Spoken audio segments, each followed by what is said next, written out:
Today on What's My Frame, we're talking with casting director Ramani Leah. Ramani's been in casting for over a decade, working with casting legends like April Webster, Francine Maisler, and Laray Mayfield, just to name a few.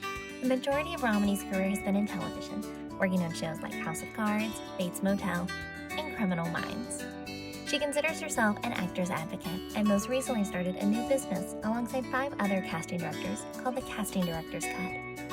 Ramani realized that there was a disconnect as to what casting professionals were looking for versus what was being put out there. Her hope is that the Casting Director's Cut will be the start of a new industry standard for reels.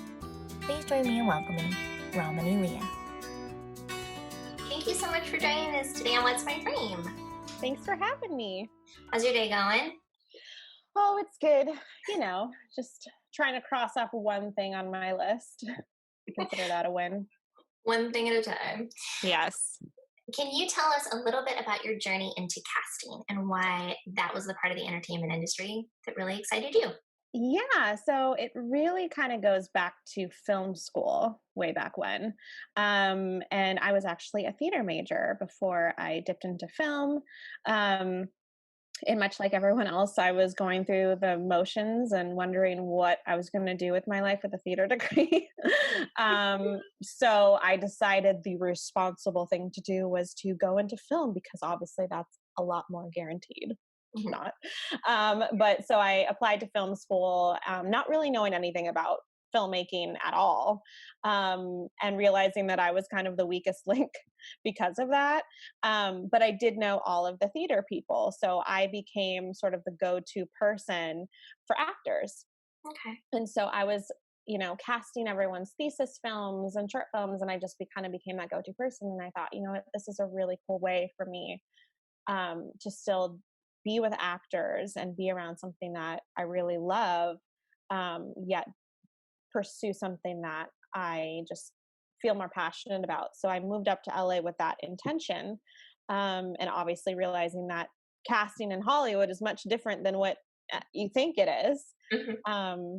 But yeah, that started it off. I started off as an intern, and I was fortunate to be there at a time when internships were still very much a thing. And I just kind of worked my way up slowly but surely.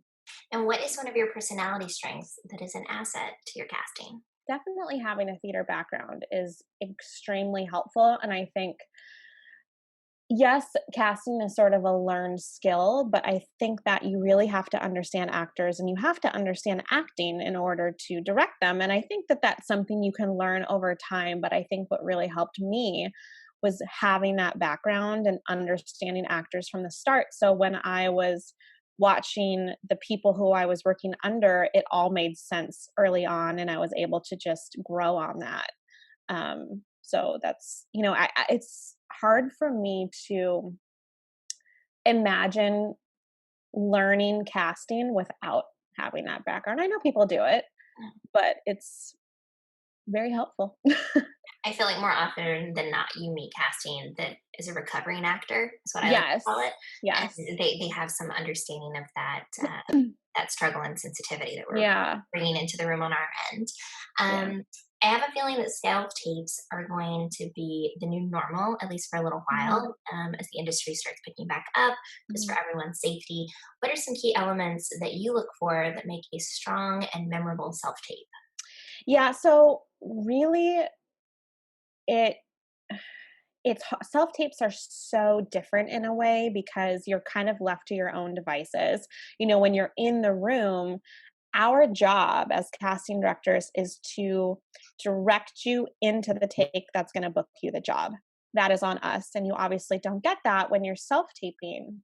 But it's so important to be aware of the elements that you're using to do this self tape. And I don't think that actors realize how much lighting and sound matter.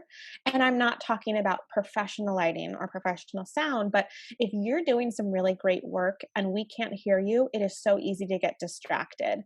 And when we're just going off of a screen, having that connection with you is vital in order for us to see potential.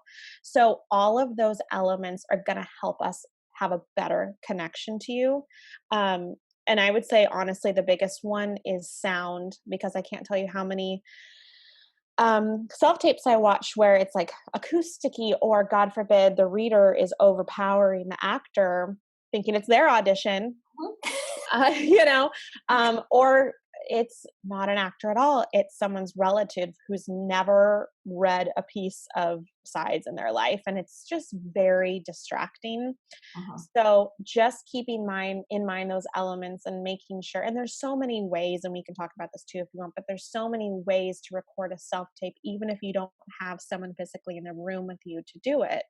There's Yeah. so many ways to read with an actor, but all of those things really come together and just help highlight and elevate your performance in a way that's so important when we're seeing you through a screen. Yeah. And I feel like sometimes actors want to showcase their personality in the slate because they aren't having that little bit of banter conversation at the Mhm. top of the audition. Do you like to have slates at the top or the end of an audition? And do you like to see a little flicker of who you get in the room?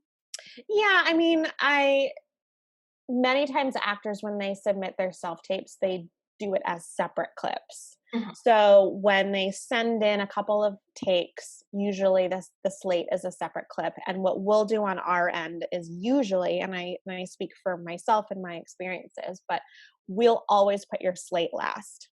And the reason is because you have to remember who we're presenting these to. We're presenting them to producers and executives who just want to get to the good stuff first. And if they like what they see, then maybe they'll watch a slate. But from my experiences, it's much more, it just makes more sense to get to the scene first and put the slate at the end.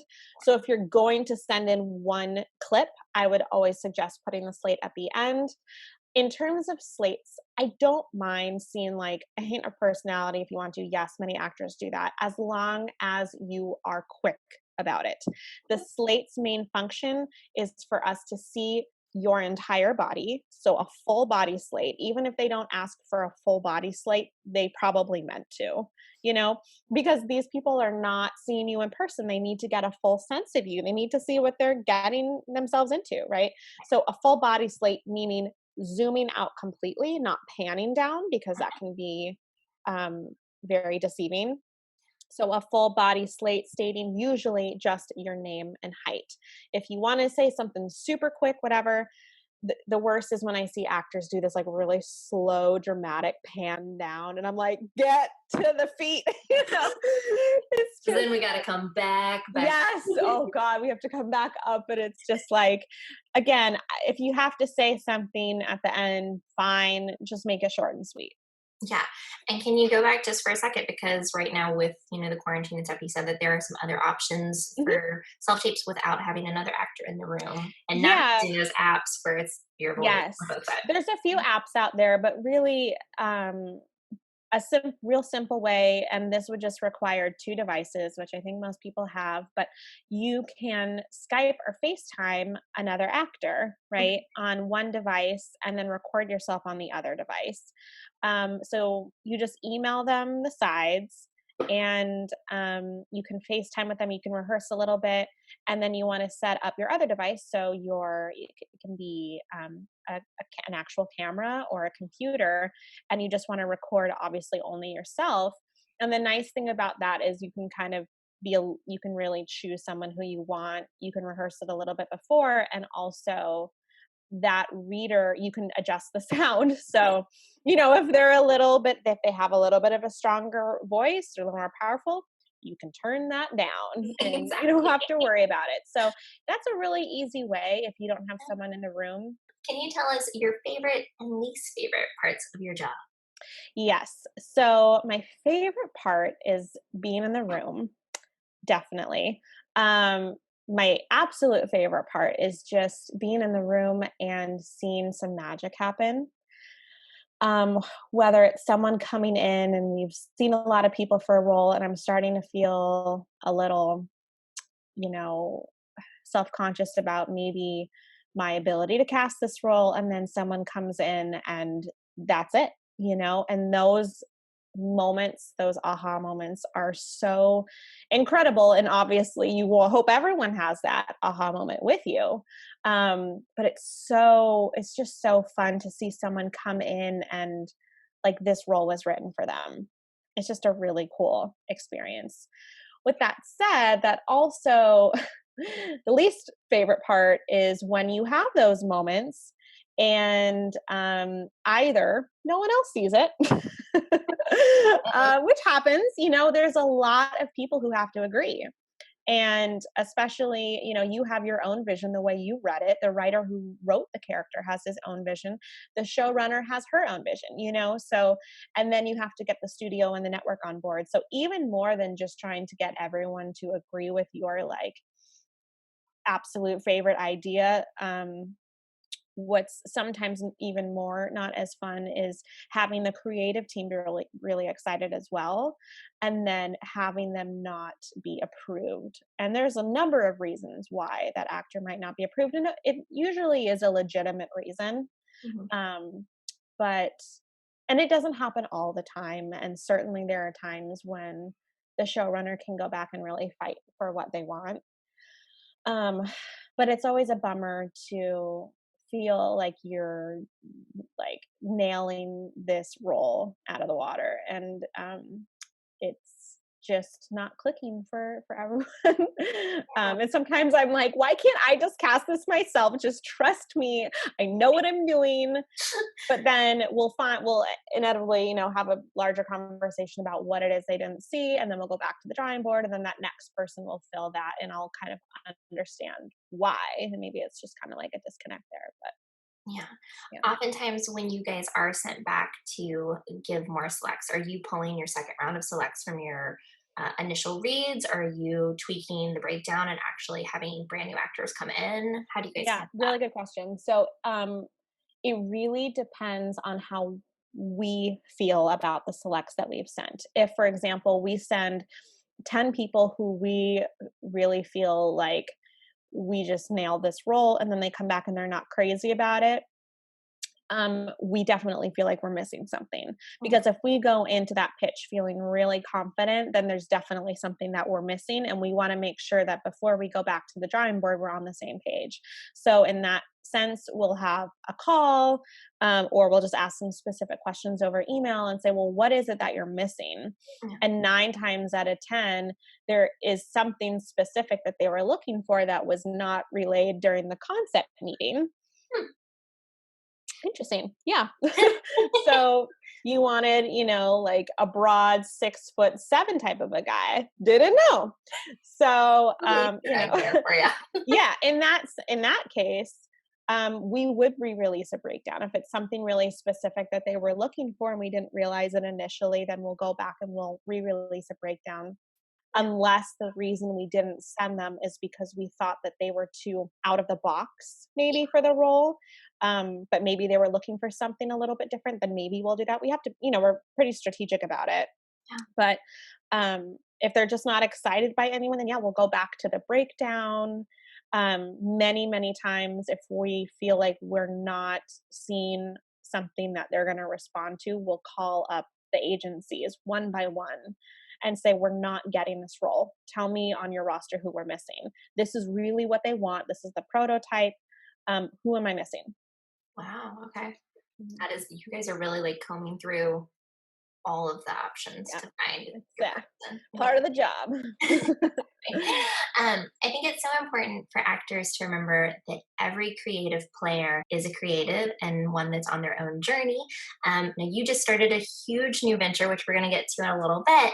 But when the industry does return to normal, is there any project or creative venture that you're excited to get involved with or start? Yeah. Well, right before this, I was doing a Netflix comedy series, and I haven't done comedy really ever. I years and years ago worked on like a, a few episodes of a comedy, and that was kind of it. And so this has been such a fun experience, and I would love to get back into more comedy Yeah. if possible. That's like my hope.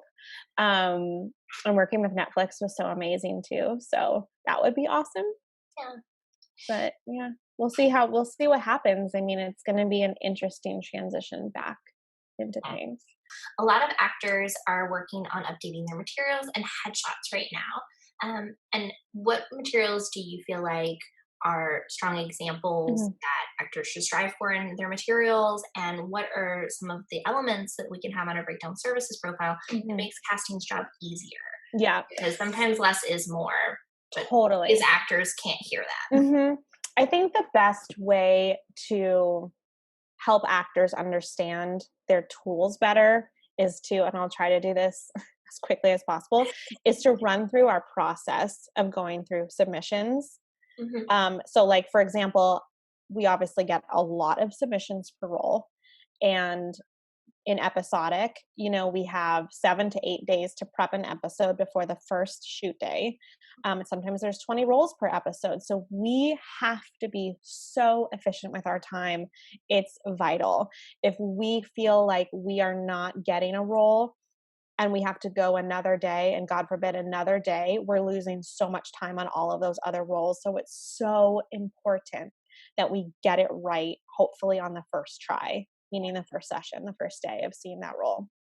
So when we're going through submissions, really when we're looking at headshots and this is, I'm speaking from mostly my experience, of course, but we have these concept meetings where we know exactly what we're physically looking for. So I'm looking at a headshot for maybe a second or two. And if you're physically in the realm of what we're looking for, boom, I'm going to go on to the reel. And that's the majority of where I'm going to spend my time.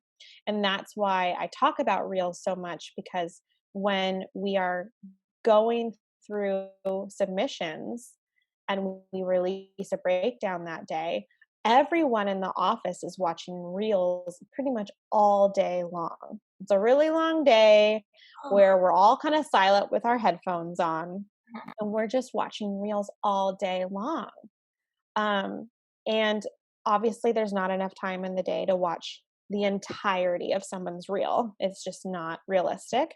yeah. But we are watching a few seconds of each clip. Hmm.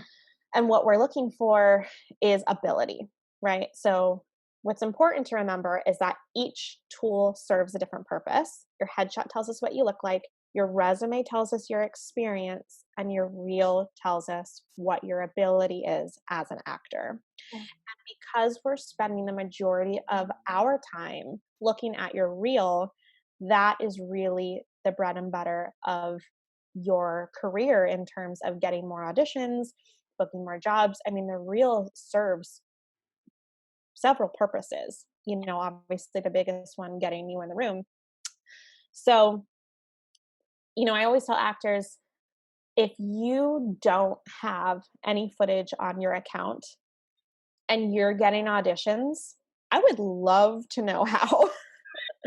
Like, I don't even know, like, how, unless, like, obviously the director or someone knows you, or it's just a, like, no line role. It just boggles my mind that you wouldn't have any footage up there, because there's so much content and so much happening, obviously, in the normal world, that if you don't have anything to show for yourself, but like these hundreds of thousands of other people do, I'm just going to skip over it. And actually, what's really nice about Breakdown is they organize it, so that the submissions get reordered with people who have footage attached to their account first. And then the end of the submissions are people without the footage. And I'll be honest with you, and I'm sure I'm not alone in this, but once I get to the end for like a co-star role, when it's a majority of people that I'm not super familiar with, I end my time there, Yeah. because there's no point. I mean, that could be a headshot from 10 years ago.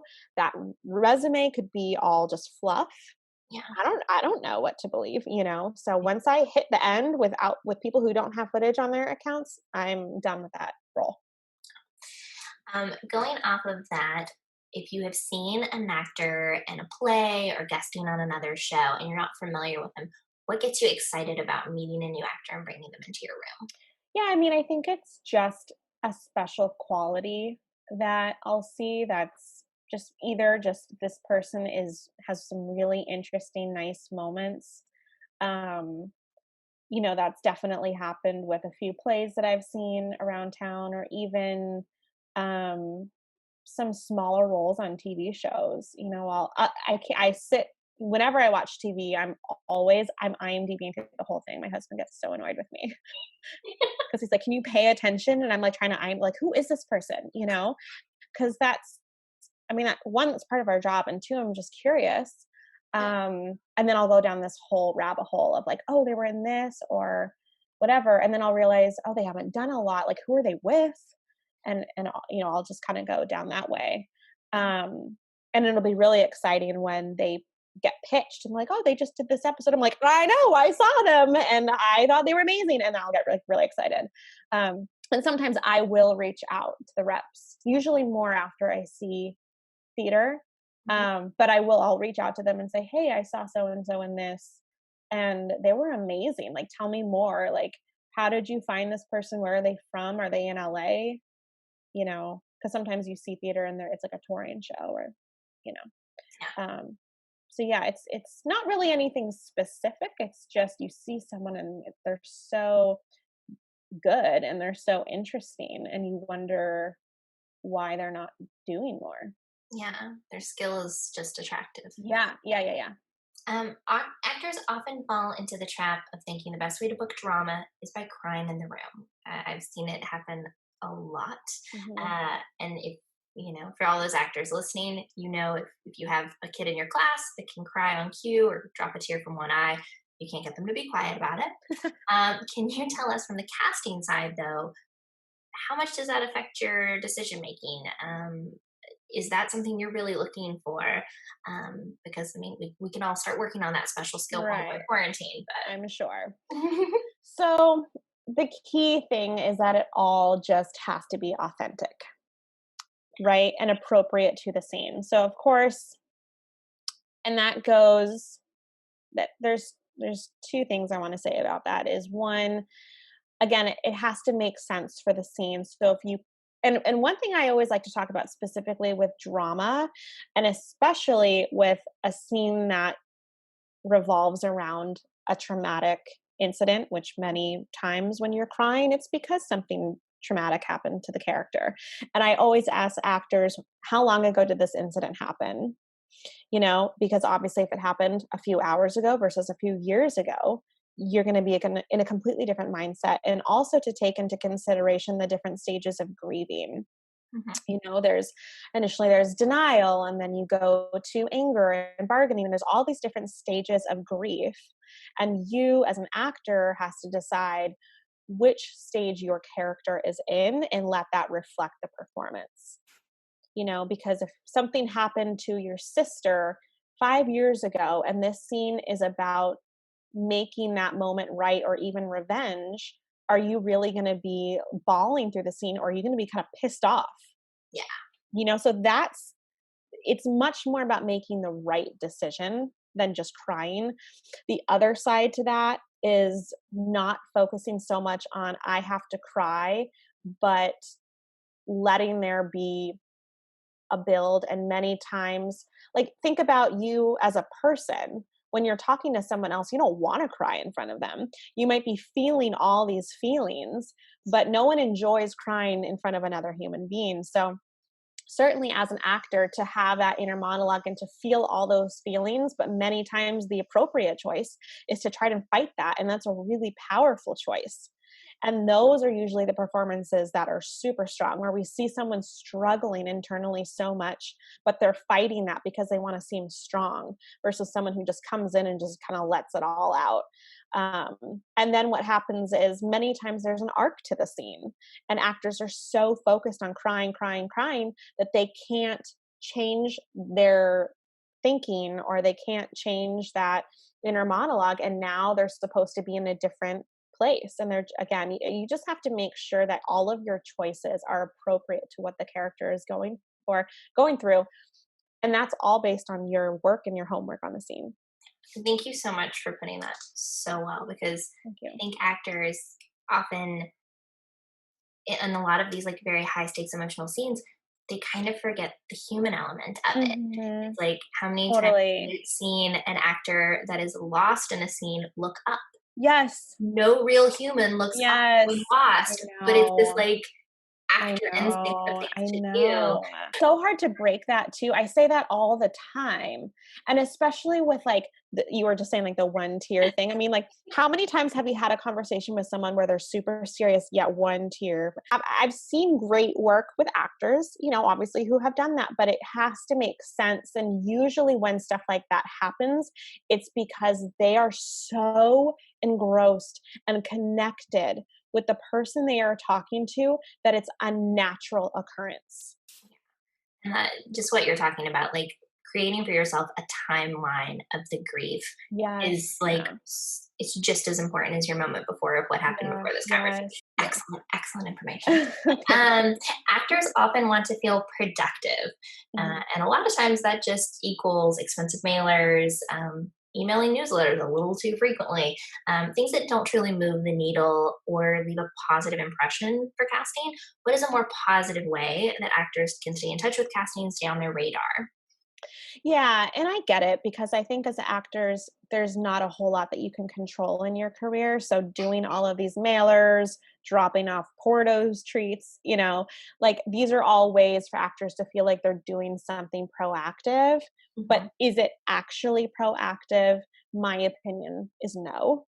mhm. Um, and I definitely, again, don't speak for everybody. Some people look at postcards, you know, in my experience, in the little over 10 years I've been doing this, hardly anyone I know looks at postcards. And it's not a personal thing. Again, it's just we're busy and we have to be responsible people and spend the majority of our time doing our work. Um, and the other real quick thing about that is, a large portion of us, we're nomads. We go from office to office, or we keep with the same people, but we're always moving our office together.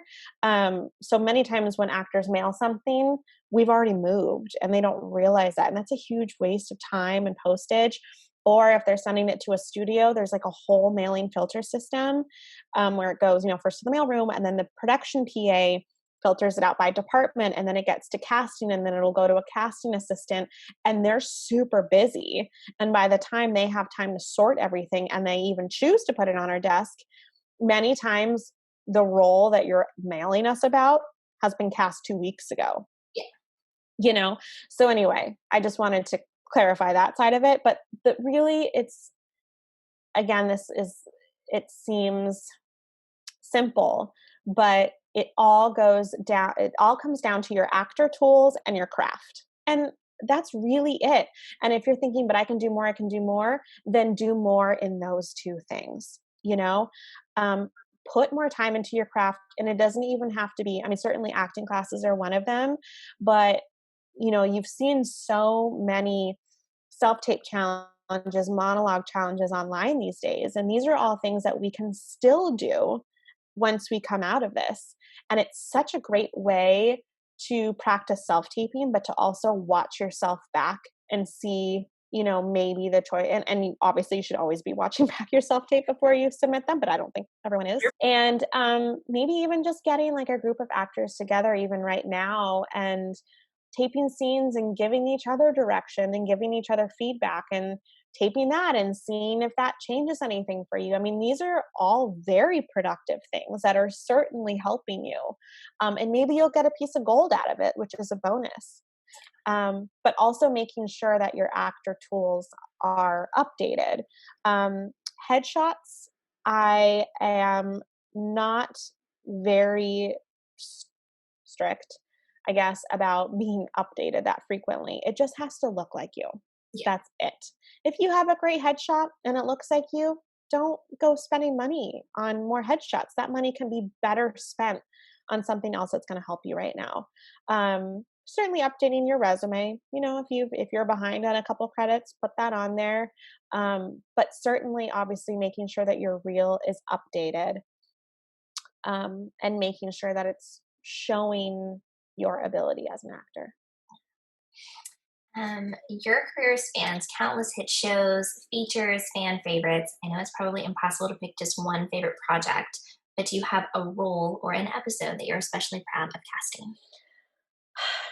It's like asking to pick a child. Um, I have like I do have a favorite project, and I also have a favorite role, and I think I would rather talk about the favorite role because I think it's really inspiring for actors. Yeah. And this is a role in a series that I recently did. I guess not too recent, almost 2 years now. But there was a lead actress of the series supposed to sign on for like 5 to 7 years or something like that. It was a big series regular role, and we were having trouble nailing it. Mostly just people not really getting excited over the people we were showing them. And again, we went back and said, well, what is it that we're missing? And they were like, we just really want someone like this, but has to have this quality and this quality. And we're like, oh my God. So we check on like what seems like 1,000 people. We read people from all over the country, really. And I'm going through pitches and pitches. Like I was up until 2 a.m. every night, looking at every single pitch. It was just, I mean, that's the nature of pilots. Yeah. And I remember just watching this pitch by an agent who said she just graduated from Carnegie Mellon and she's never done anything. She doesn't have a reel, but she put a scene on tape with her roommate, like that she wrote. It's like 2 minutes. They're in the bathroom talking. And I'm like, okay, like I'll watch anything, So I watch it, and there's something really interesting about her. I don't even remember it being that great of a scene. It wasn't even like it wasn't shot well or anything like that. But she had a very interesting quality in her. And again, it was one of those things that we were talking about earlier, where you just see something, you're just like captivated. Yeah. So like, again, we have to cast the role. So I was like, okay, bring her in. Again, no credits at all. I think I was worried that she wasn't even eligible or something. But anyway, she comes in and she brought those same qualities in the room, and she listened just so well, took direction so well. I was kind of blown away. I had her do it a few times because I was like, what is happening here? And anyway, long story short, we sent it to the creative team. The creative team flips over her. Then I was so nervous sending her to the studio network because she had never done anything before. It's a huge series regular role. So naturally they were like, we really like her, but like, she's never done anything before. And I was like, I know. So like, what do we have to do to get this for her? So they made the showrunner write 2 additional scenes just for her. That showed all these different, because this character goes through so much in the series. So they wrote this like kind of like angry, pent up, ragey type of a scene. And then like a cute, romantic, flirty scene. And we had her come in and do those. And again, she nailed it. So I was like, see, she can do it. She can do it. And they're like, okay, great. She's approved. So anyway, it was just really cool to see, like, if I hadn't and this agent didn't push her that hard, he was just like, here's a cool bathroom scene she did. See what you think. And that's just one pitch out of like thousands that I just happened to watch. And it's just cool to see it going from that to this girl who's, again, never done anything before, to now being the lead of this new series. It's amazing to just the right place at the right time, and also just showcasing the importance of listening in the room, and then having casting on your side that's going to champion for you and see things through. Totally. We've already talked a little bit about some mistakes in the room, but what's some common and easily avoidable mistakes that you see actors make? So some easily avoidable mistakes. Obviously, doing your homework and making sure. So here's the thing. A lot of actors feel very pressured to be off book. Want to have your sides in your hand as a safety? Absolutely have that. But if you don't know the scene and you didn't have time to work on it at all, I get it. Life happens. It starts to get really busy. You have lots of auditions. That's fine. But don't waste our time and your time. Now, you worked on Criminal Minds, a virtual phenomenon. How did you get involved with the show?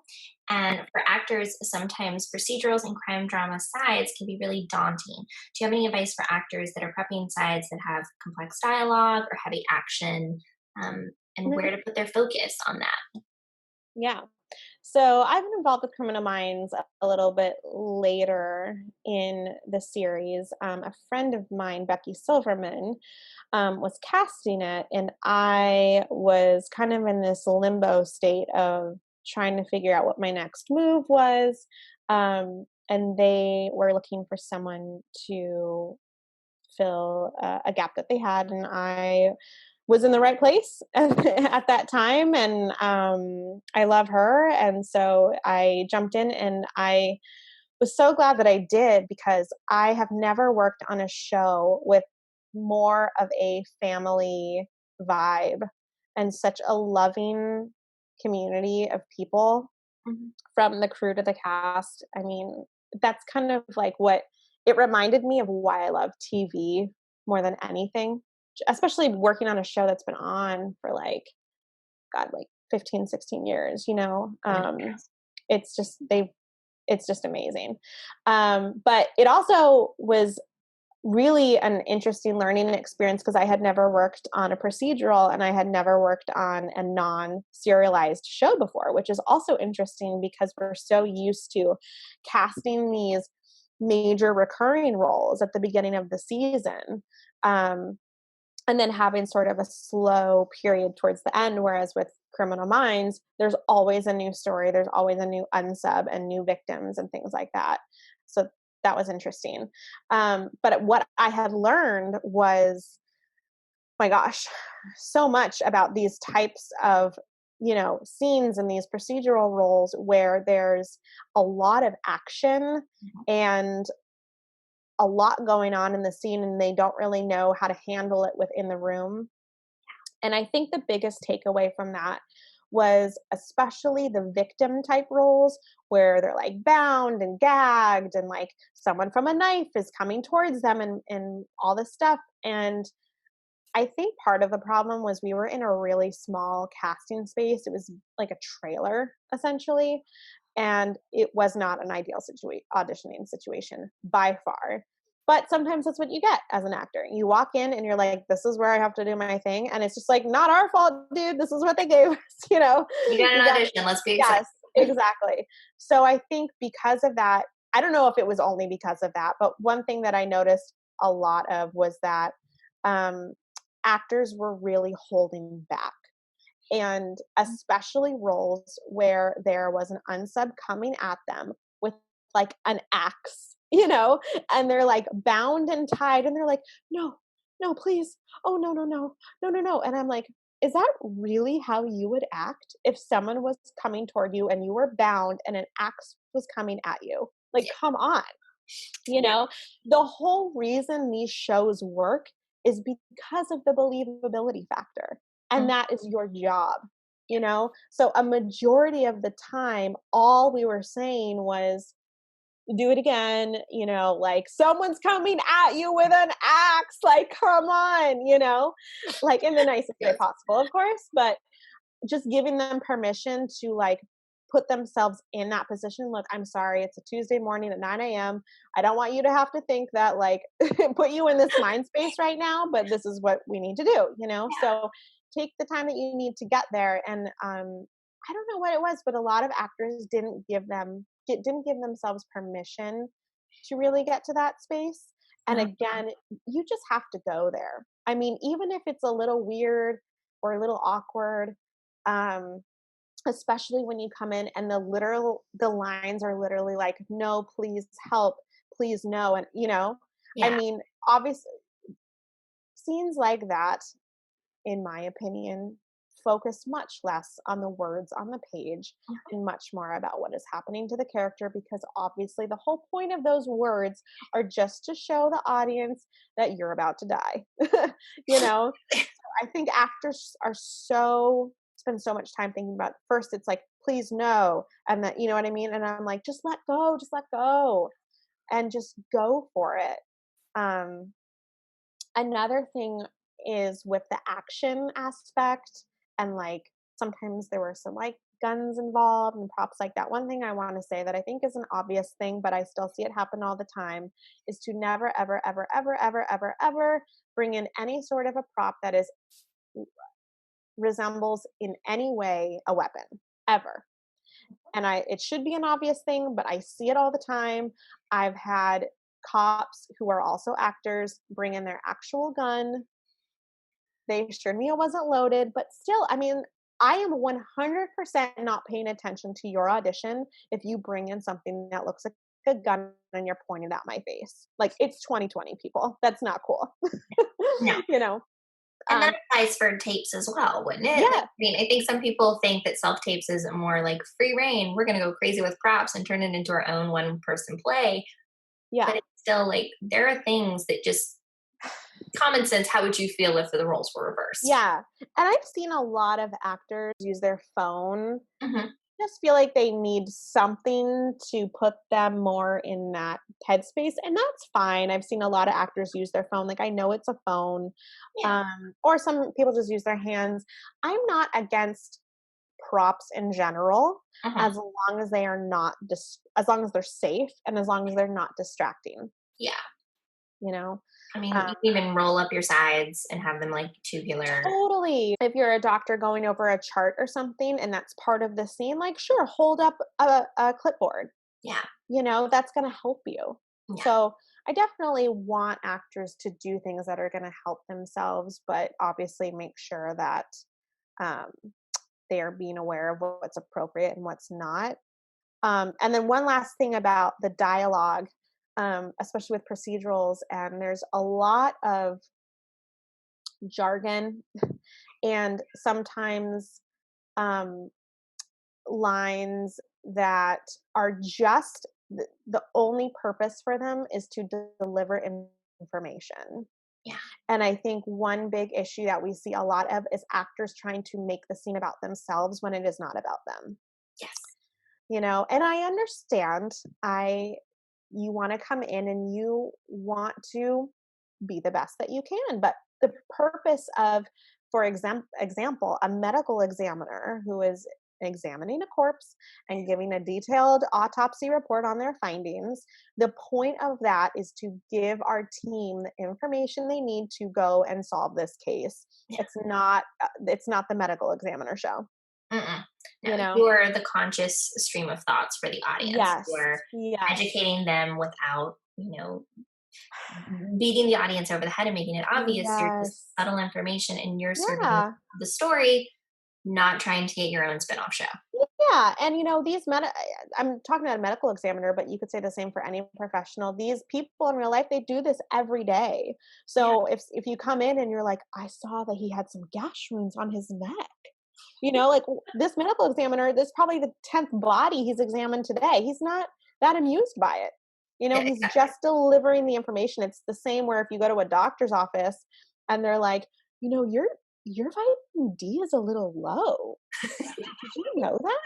It's like they're just gonna tell you because you're the eighth person today who's had low vitamin D. And you're Exactly. like, your It's vitamin not D your is low. grandmother delivering this Yeah, yeah, information. exactly, exactly. So just those are some other things that I had seen that I think actors should keep in mind.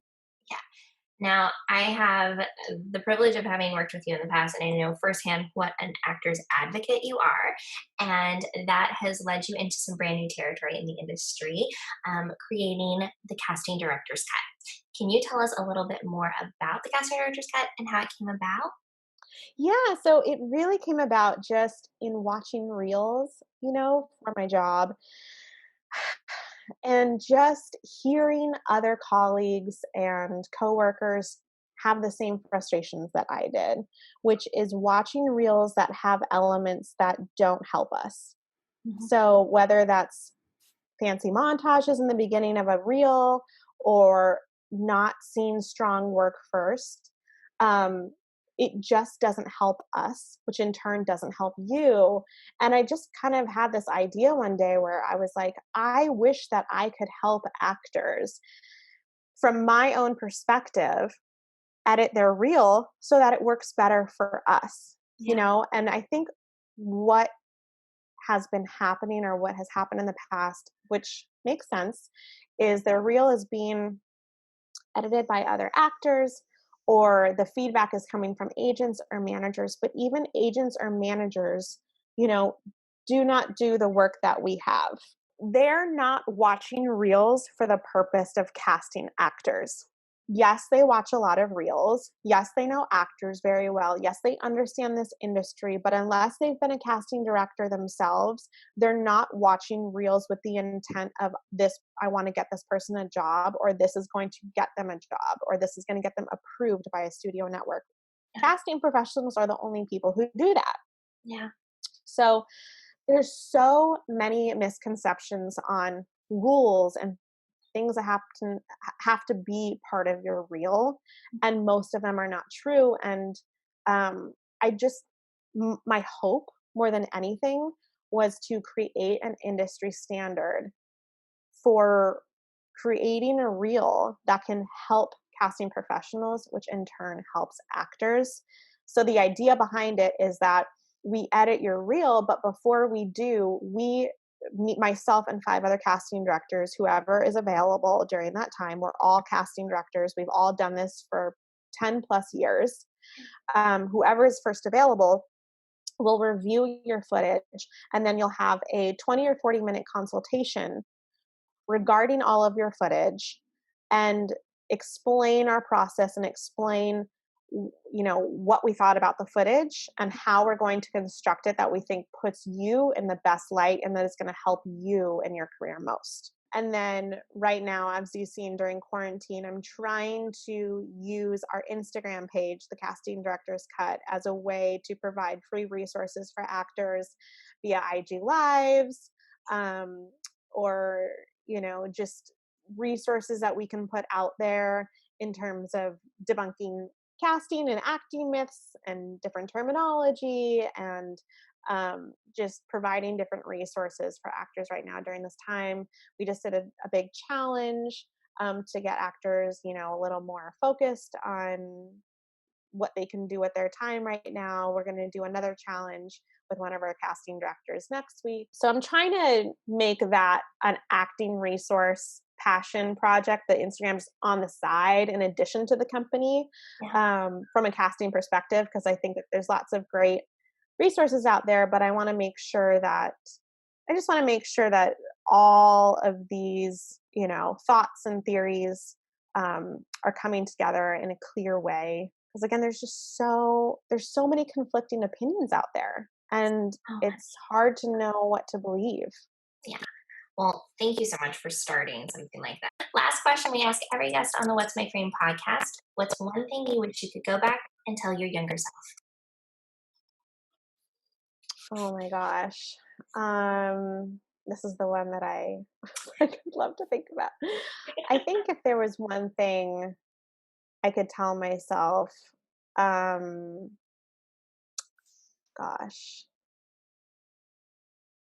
is honestly, this is something that I just honestly say to myself all of the time, and I say to other actors, and this is actually a Conan O'Brien quote. Kind of paraphrase the quote, and it basically just is that it all comes down to working hard and being kind. Yeah. And that is the key to success.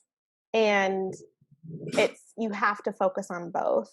Mm-hmm. You can work really, really, really hard at your craft. You can push yourself to the limit.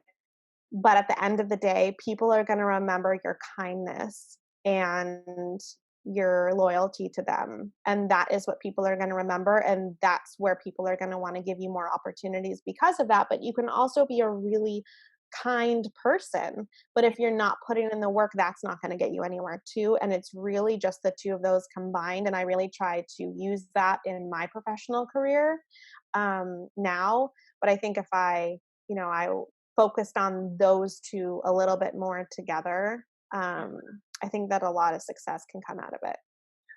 Well, thank you so much for joining us today on the show. It was amazing chatting with you, and I think you really opened some actors' eyes and changed the way that they're going to be prepping their materials going forward.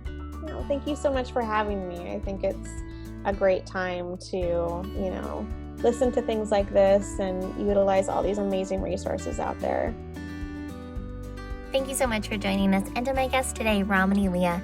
If you enjoyed the show, please rate, review, and subscribe so you won't miss an episode. And tell a friend. Our goal here at What's My Frame is to encourage and educate our creative community. If you want to learn more about the Casting Director's Cut, you can check them out on Instagram or at thecastingdirectorscut.com. You can also follow us on Instagram at What's My Frame for daily blogs, industry news, and advice. I'm Laura Linda Bradley, and this is What's My Frame.